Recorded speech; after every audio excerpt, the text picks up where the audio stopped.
Yo, what's going on, guys? It's me, Jedi. Today we're going to look at the top 10 of the most expensive houses in the world.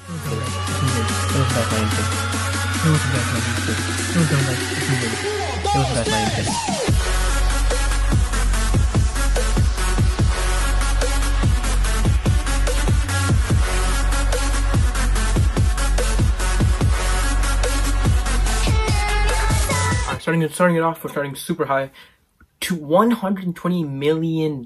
So the Kensington Gardens. This house is actually 55,000 square foot. It's owned by a guy named Lakshmi Mittal. He's an Indian, like businessman, pretty much. He's like a billionaire. So this is actually the Kensington Gardens 18 and 19. So it actually takes up like that whole area. It's actually located in Billionaires Row in London. So you guys can actually go check this place out. You guys can view it from a distance, and you can like see how it looks like. It's amazing. It's a great place, and living here, pretty much it supports like a lot of people, and he lives there with his family, so that's pretty cool. And this house is actually like a huge like attraction. You can go there and you can take pictures from the outside, and it's one of the places where if you're in London, if you're in the area, you can definitely go visit. But if you're in Billionaires Row, then that's pretty cool anyway. So, you know, other than that, this house is super cool, but we're just starting things off. So number 9, we have the Palazzo d'Amore, which is $195 million. And this is actually located in Beverly Hills, so that's why you got that huge jump, that 70 million jump. Beverly Hills, California is actually not like, you know, no joke. So this place is actually no joke. So anything you buy here is definitely going to be a lot of money. So $195 million, 53,000 square foot, less than what we had before, but that was in London, and here we're in Beverly, so it's going to be a lot more expensive. And it's got a whole bunch of bedrooms and like rooms. So most in all these houses, I'm not going to talk to you guys about the rooms, because what am I going to sit here and say like, oh, it's got 100 rooms, 700 rooms? Like come on, that's not viable. So 52,000 square foot. It's in Beverly Hills. It's basically like a resort, so you can go live there, and it's like super cool. But it's $195 million, and I'm not sure who owns this place, but it's in Beverly Hills, so it's probably one of those like actors and stuff like that. Next up is the Ellison Estate, owned by Oracle co-founder and great business magnate. And this is actually $200 million. And the really cool thing about this place is there's a bathhouse, which is basically like a separate house which is made like just for bath, and like it's just like a bathing house. And then there's also a huge man-made lake, and this is like, it's not like a small lake. We're talking like huge, like acres. And it's like a huge lake, and it's like a man-made koi pond with so many like thousands and thousands of kois in there. And it's just man-made, and it's all owned by the co-founder of Oracle. $200 million. So this is definitely starting things off. And this is number 8, and it's just gonna get worse and worse, or it's gonna get higher and higher from here. Next we have the Fort Fairfield Pond, which is $248 million, located in New York City. And the really cool thing about this place is that it's actually New York City, but it's got like a huge like 36-acre lot in the house in the middle. And this house is actually really big, but it's not as big as some of the other houses that you could buy for $248 million elsewhere. But New York City, so it's kind of like California, you know, Beverly Hills, California, you're definitely going to be paying more for the area. Same thing here, New York City, so you're definitely going to be paying more since you are in the area. So New York City, buying a house in New York City is actually not the best idea, but that's just my personal opinion, because if you're trying to go for like size and height and stuff like that, going elsewhere where it's cheaper to buy homes is a lot better if you're going to go to that extent. So New York City though is right in the like heart of the city, so owning a house there is really good for like, you know, like investment purposes.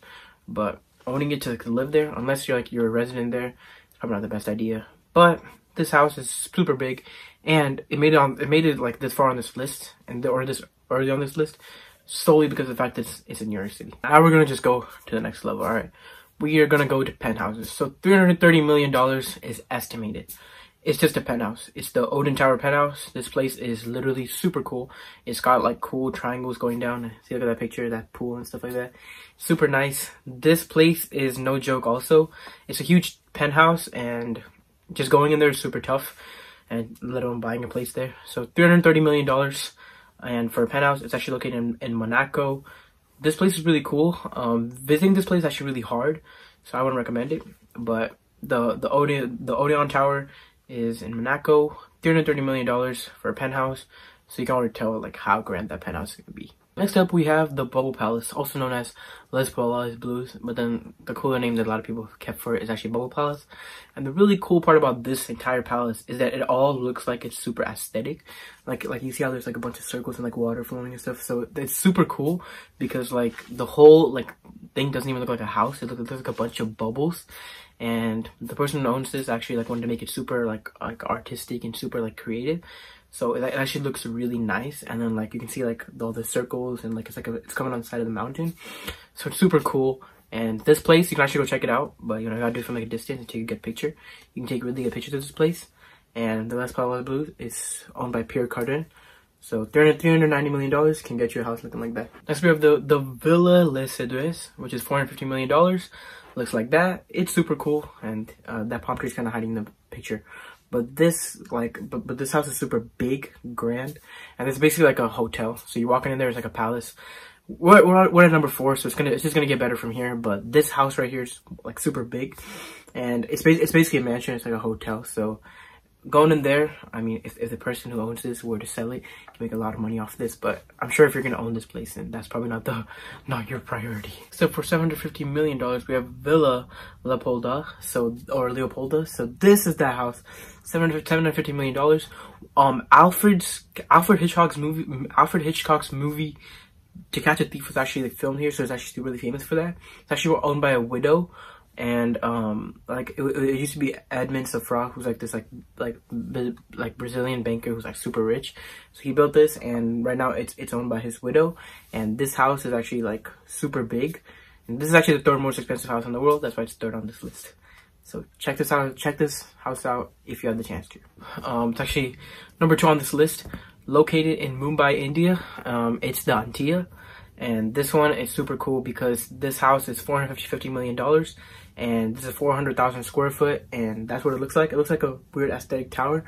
This house is actually owned by some of the most richest people in the world. One of them, Mukesh Ambani, who lives in India. He's the richest man in India, and he owns this house, which looks super cool. Antia, definitely in India, you can actually go visit this place. You just like go a little bit like away and you look at it, take a picture. This house is actually like super big.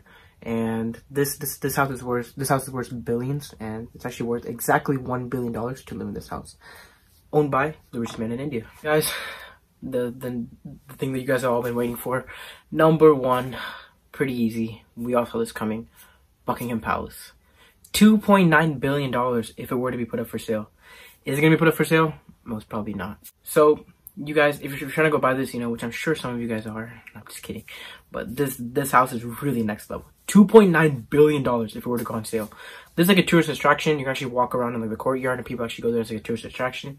And this of course, it's owned by the British royal family, and this place is like next level. And $2.9 billion if it were to go up on sale, it's probably never gonna go up on sale if we're gonna be straight up honest. But this house definitely number 1. There we have pictures, and that one pretty much sums it all up. Like this house is like next level.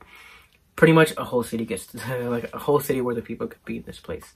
And the Buckingham Palace is definitely one of those things where you have to go see. It's kind of like the Taj Mahal, so definitely looking at it and seeing it in person definitely gives that separate feel. So yeah, guys, thanks so much for watching. I hope you enjoyed those houses. And you know, definitely go online and take a look at some pictures, watch some other videos too about them. They're really cool, especially number 1, right? Like, oh, we didn't expect it at all. Some of you guys might have, but yeah. Anyway, guys, thanks so much for watching. Make sure you guys like the video, share the video, and subscribe. Yeah, make sure you guys do that. And also follow me on Instagram, guys. New handle at Jedi.Solomon right there. Follow me on TikTok too, and also follow me on everything pretty much at Jedi Solomon. I'll see you guys next time. Bye.